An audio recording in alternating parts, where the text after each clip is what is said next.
এই উপমহাদেশে কারা ইসলাম ধর্ম গ্রহণ করেছিল? প্রথমে জেনে নেব, এই উপমহাদেশে ইসলাম ধর্ম আসার আগে কোন ধর্ম ছিল বা কারা ছিল। ইতিহাস পড়ে জানা যায়, এই উপমহাদেশে হিন্দু বা সনাতন ধর্ম ও বৌদ্ধ ধর্মের অনুসারীদের পদচারণা পাওয়া যায়। হিন্দু ধর্মকে বিশ্বের প্রাচীনতম ধর্মীয় ঐতিহ্যগুলোর মধ্যে অন্যতম হিসেবে গণ্য করা হয়।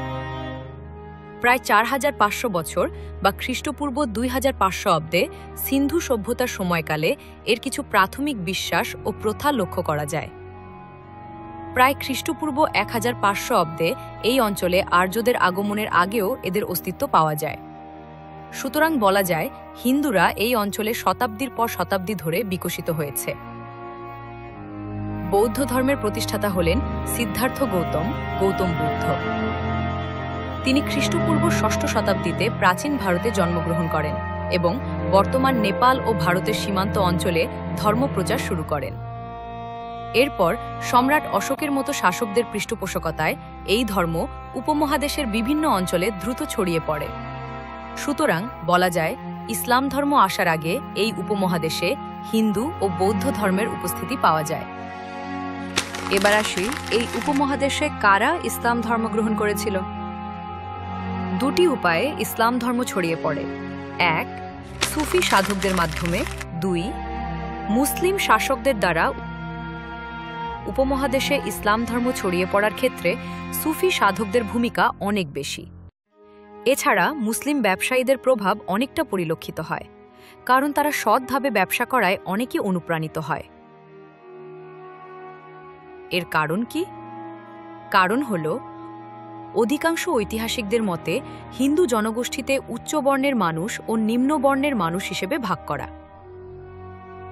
দেখা যায়, নিম্ন বর্ণের মানুষ উচ্চ বর্ণের মানুষদের দ্বারা নির্যাতিত, নিষ্পেষিত হতো। সামাজিক বিভিন্ন অধিকার থেকে বঞ্চিত করা হতো নিম্ন বর্ণের মানুষদের। সুতরাং বলা যায়, নিম্ন বর্ণের মানুষরাই ছিল ধর্মান্তরিতদের মধ্যে সংখ্যাগরিষ্ঠ। এরপর মুসলিম শাসন প্রতিষ্ঠা হলে শাসকের প্রভাব ও চাপে কিছু উচ্চ শ্রেণীর মানুষও ইসলাম ধর্ম গ্রহণ করেছিল। এছাড়া উচ্চ শ্রেণীর কিছু মানুষ রাজনৈতিক পৃষ্ঠপোষকতা লাভ, উচ্চ পদে আসীন হওয়ার আকাঙ্ক্ষা থেকে ইসলাম ধর্ম গ্রহণ করেছিল। এবার আসি, বৌদ্ধ ধর্মের অনুসারীরা কিভাবে ইসলাম ধর্ম গ্রহণ প্রসঙ্গে।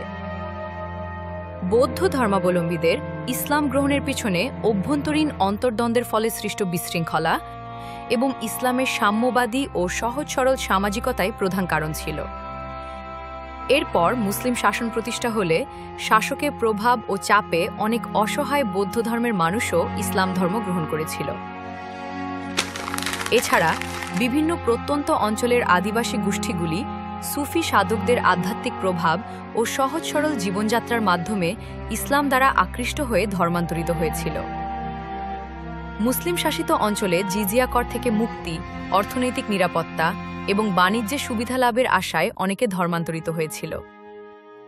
জিজিয়া কর হল মুসলিম শাসিত অঞ্চলে স্থায়ীভাবে বসবাসকারী ও মুসলিম প্রাপ্তবয়স্ক এবং সক্ষম পুরুষদের কাছ থেকে কর নেওয়া, এবং সেটা একটি বার্ষিক কর হিসেবে দিতে হতো।